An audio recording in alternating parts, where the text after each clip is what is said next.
Afsuski, o'zbeklar uchun yana bir yomon xabar e'lon qilindi. Assalomu alaykum, hurmatli tomoshabin. Kanalimizga xush kelibsiz. Videoroliklarimiz ostida bir dona like hamda podpisatsiya tugmachasini bosib qo'yishni yodingizdan chiqarmang.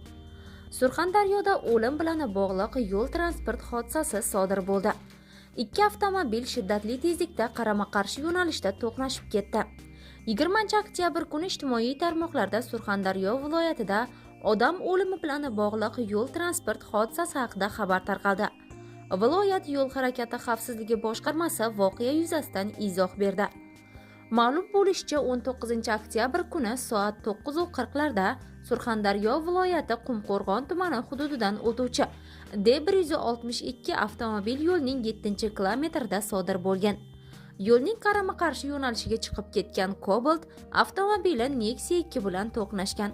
Yo'l transport hodisasi oqibatida Nexia 2 avtomobili yo'lovchisi voqea joyida vafot etgan. Yana bir yo'lovchi travma tez tibbiy yordam bo'limiga olib kelingan. Holat yuzasidan jinoyat ishi qo'zg'atilgan. Tergov boshlangan. Eslatib o'tamiz, Rossiyada O'zbekiston, Tojikiston va Turkiya ishchilari bo'lgan avtobus dahshatli yo'l transport hodisasiga uchragan edi. To'qnashuvdan so'ng transport vositasi yo'ldan chiqib ketgan va ag'darilgan. O'nlab fuqarolar jarohatlangan. Ichida O'zbekiston fuqarolari borligi taxmin qilinmoqda.